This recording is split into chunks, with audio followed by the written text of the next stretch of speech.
Hello and good morning, guys. Another reaction. I hope you are all well, and good to see you.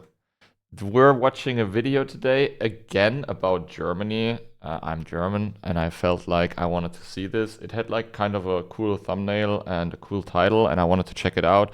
And it's also that I can give you guys extra input from like a German perspective, because I live in this country my entire life already. I know a little bit, couple of things about the country. I'm also very politically interested, I would say. You know, there are ups and downs, but you know what I mean, right? And the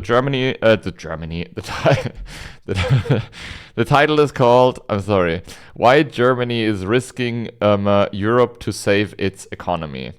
Haven't pre-watched it, 15 minutes long. Let's check it out and see how it is. And I hope it's like loud enough. Let's watch the video together.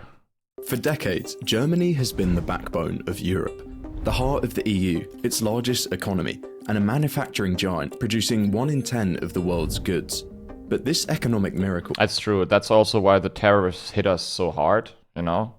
Or some of these terrorists hit us so hard, because we export a lot, right, of goods all around the world, but mostly to the United States. I think United States and China are the two top countries we export to. Which once seemed unbreakable, is starting to come undone. Germany's economy is now expected to shrink for the second year in a row. German companies are struggling to remain competitive. Volkswagen's historic move to consider factory closures in Germany for the first time in 87-year history. The country looks likely to enter its third straight year of recession, and more than 3 million people are left without jobs. That's also correct. We had like now 2 years of recession already. Not like super crazy, but you know, 0 point something percent or a percentage point or whatever. I'm not quite sure about the exact numbers. You can look it up if you want. And this is also due to the fact that our energy prices rose a little bit, I believe. And we're currently in the mix or in the midst of transformation into renewable, completely renewable. That's at least a goal, I believe, for in the future, that we go full renewable, which I fully support, by the way.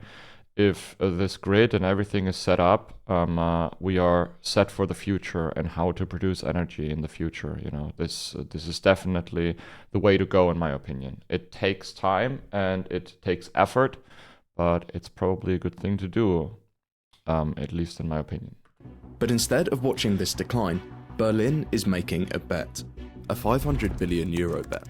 The largest spending package in the country's modern history, worth 15% of its entire GDP. For a nation built on prudence and fiscal discipline, which never spends more than it earns, never borrowing more than it can repay, this marks a radical break. Yeah, I think we're one of the countries, sorry that I paused so much, but I gotta like say this real quick. I think we're one of the countries around the world, I don't know, there are probably other countries as well. We try to not overspend, you know, we try to spend as much as we earn. We have like a law that is written within our like Grundgesetz, and it is called the Schuldenbremse, which means basically that you cannot outspend your earnings. That's very simplistic, of course, but that's basically what it says. And we had to, due to the circumstances we're in right now, you know, like the world is a fucking crazy place at the moment, with like everything's burning everywhere. And we had to somehow, you know, find a way to, you know, not do that any longer, at least for a period of time, because we have to spend money, we have to go into debt to address all the crises around the world and within the country. That is important. And that's why I think it's good to do that, because sometimes you just have to, you know, spend money you don't have just to build like a better future for all of us. And this is definitely a point in time where we in need of that money. Principle has underpinned Germany's success for decades, shaping its reputation as Europe's economic anchor. But desperate times call for desperate measures. If this gamble works, it could reignite not just the German economy, but Europe as a whole. But if it fails, it won't just destroy the reputation Germany has spent decades building, it could cripple the entire European economy in the process. So how did Germany find itself here? And can this €500 billion gamble really succeed? On the surface, Germany seems similar to other developed economies. It has an educated population, a strong middle class, and wealthy workers. But at its core, it's fundamentally different. Usually when a country's economy grows, they move from selling actual products, things like phones or cars, to services, like finance or legal advice. But Germany is different. They still export huge amounts of manufactured goods, mostly selling to other European countries. Take Wolfsburg in the north of Germany.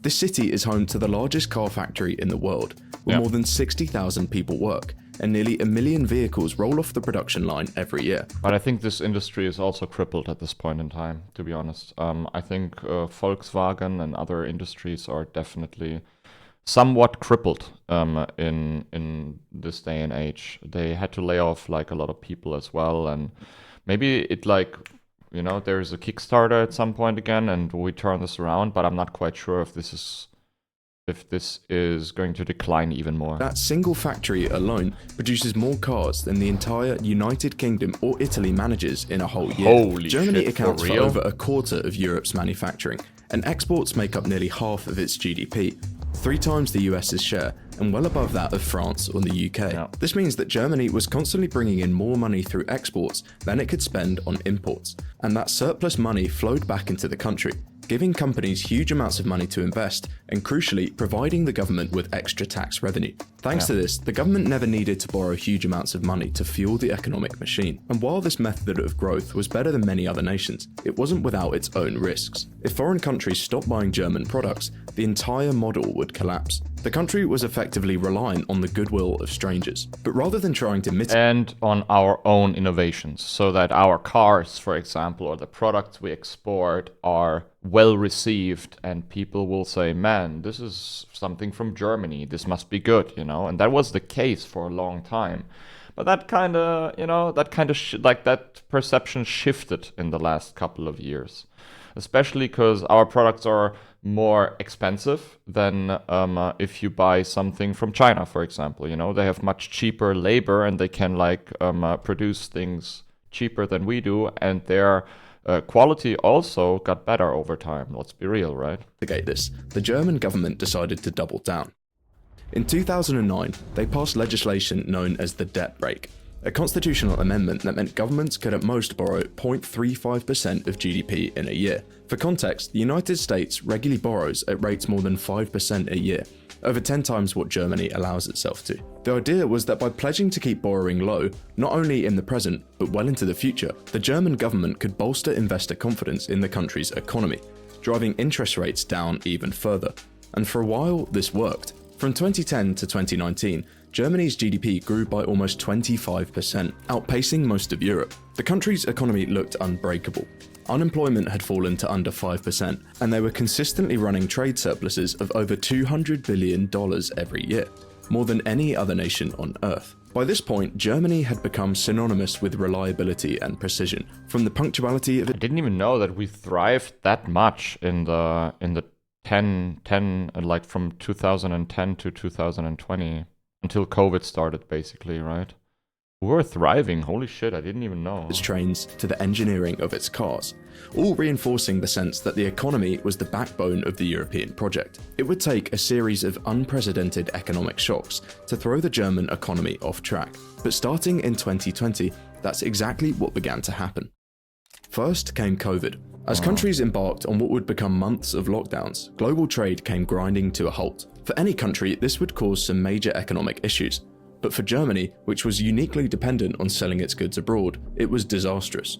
Within just a few months, German exports fell by about 10%, wiping out more than €100 billion in trade revenue. The auto industry was hit especially hard, and car production dropped by nearly a quarter in 2020, and sales of German cars abroad fell to levels not seen since the financial crisis. By the end of the year, Germany's economy had shrunk by almost 5%, its worst performance since World War II. But just as the country was starting to recover, a second crisis emerged. Ukraine. Russia's invasion of Ukraine. Yeah. Overnight, exports to Russia worth around €20 billion vanished, and on their own, these losses might have been manageable. After all, Russia only made up about 2% of German exports. But the problem was that Germany relied on Russia for some. Exactly. We bought a lot of gas through the Nord Stream pipelines, and that made our energy like extremely cheap, as I referred at the beginning of the video.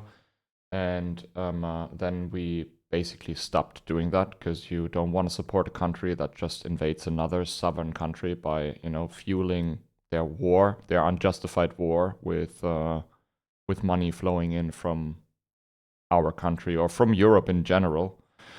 And there had to be a change, of course. I'm pretty sure they're going to say that. Something much more crucial than exports. They needed their oil. Before the war, over 55% of Germany's gas came from Russia, a resource that was vital for powering steel mills, chemical plants, and car factories that drove the economy.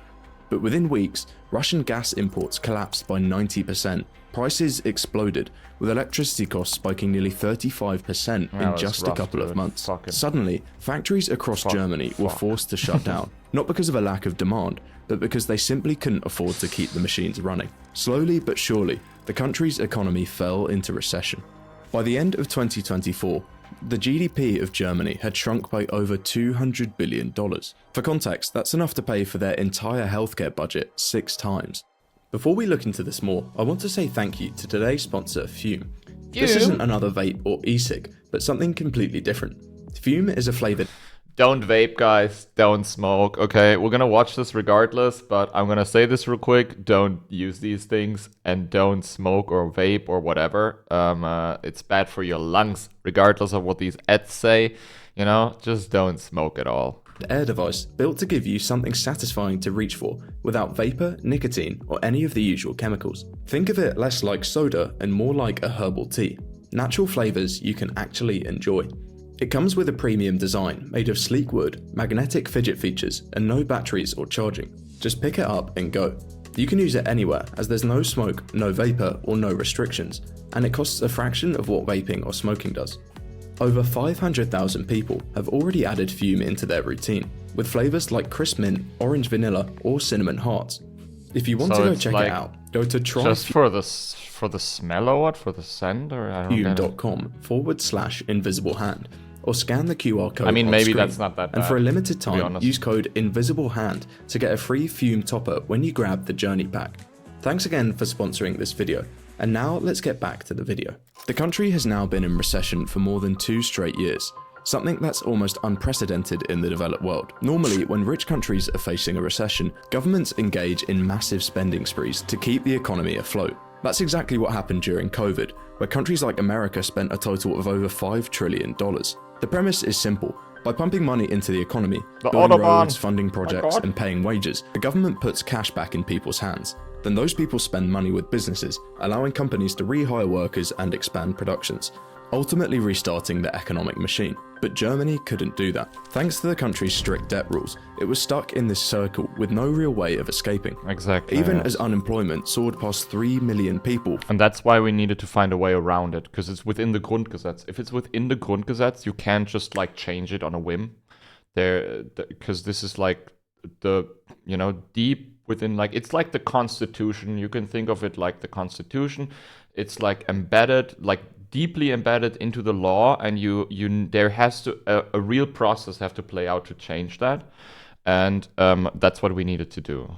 For the first time in decades, the government simply wasn't allowed to borrow. And just when it looked like things couldn't get much worse, America promised to put tariffs of 15% on Germany. Given that this is Germany's third Thank you very much, by the way.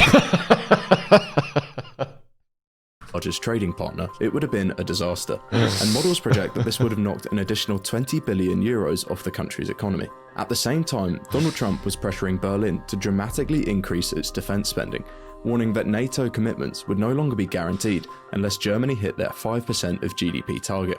Given all the other crises the government was facing, reaching this target would have been impossible. So with their backs against the wall, Germany finally did the unthinkable.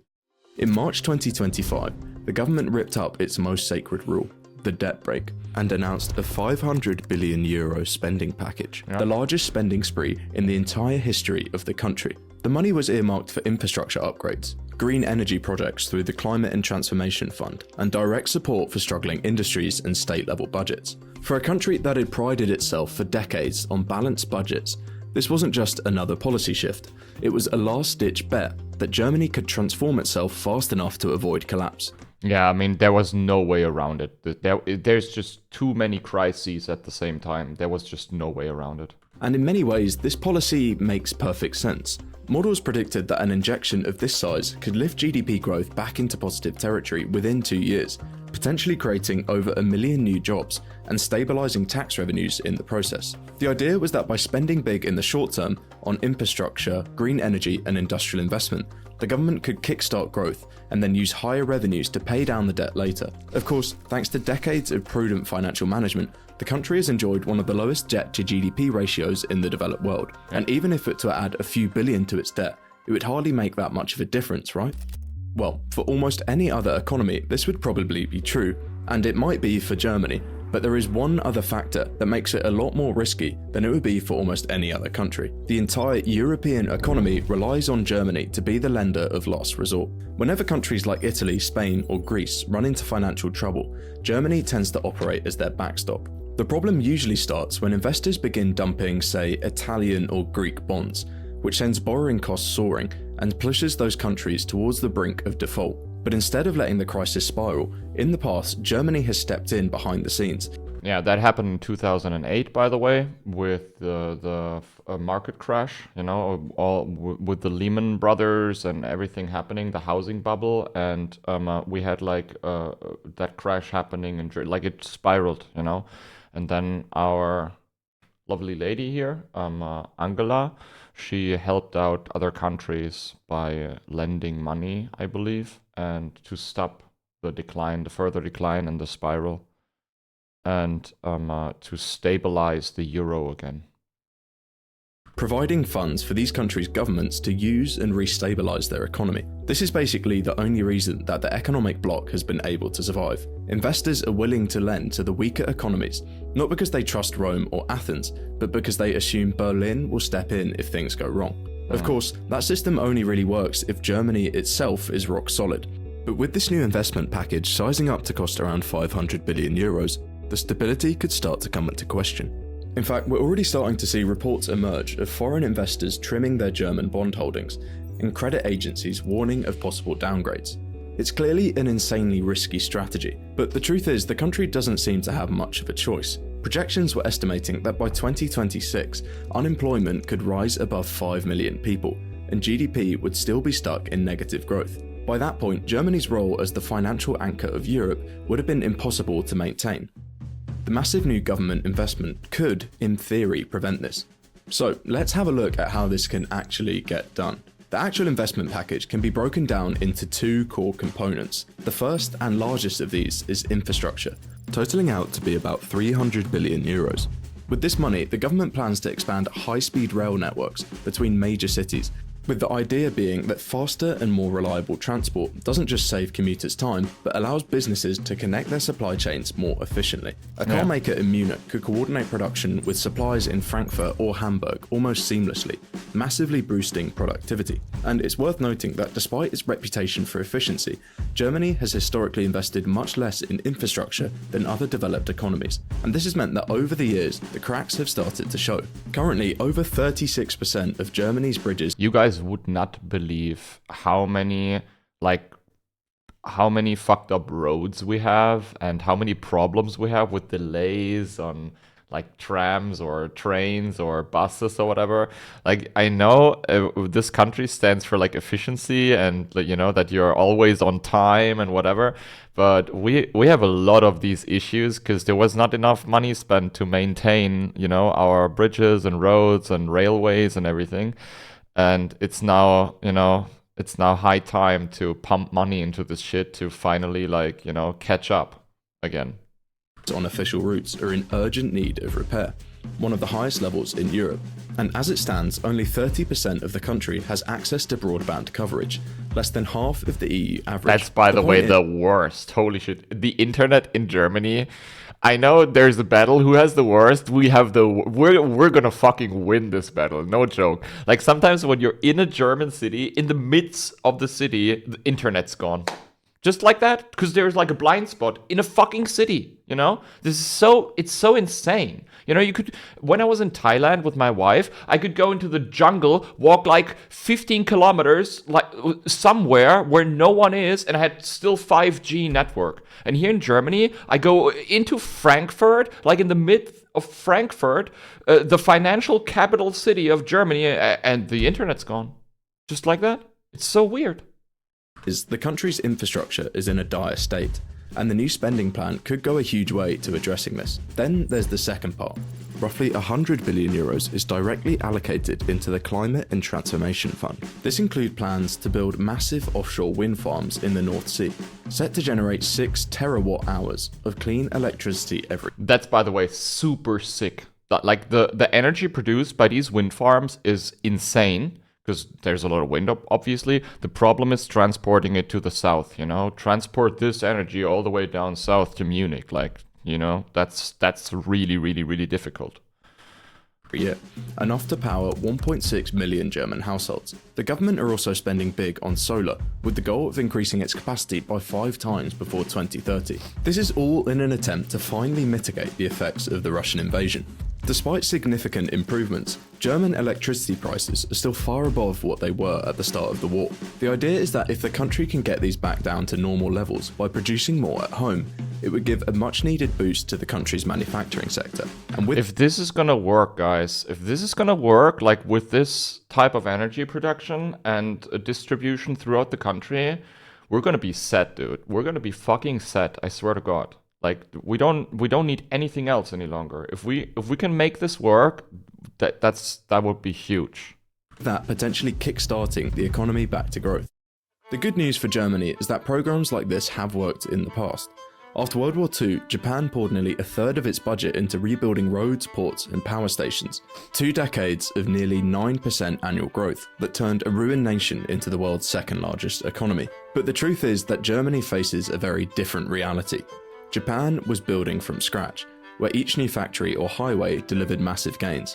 In a highly developed country like Germany, those gains are far smaller, improving on existing infrastructure rather than building entirely new things. And to make matters worse, the benefit of new projects will take several years, if not decades, to actually come to fruition. According to the country's own central bank, these projects aren't expected to boost economic growth until at least 2027. The trouble with this is that in the meantime, the government will have to pay huge amounts of extra interest on the debt they've taken out to fund these projects. They're already expected to spend around 40 billion euros every year just to service the debt, which is 8% of the entire federal budget, almost the same as what Germany spends on education. If markets aren't confident that investment is going to pay off. So what you're gonna do, guys, is you subscribe to my stream so I can pay more taxes and put more money towards, you know, this transformation.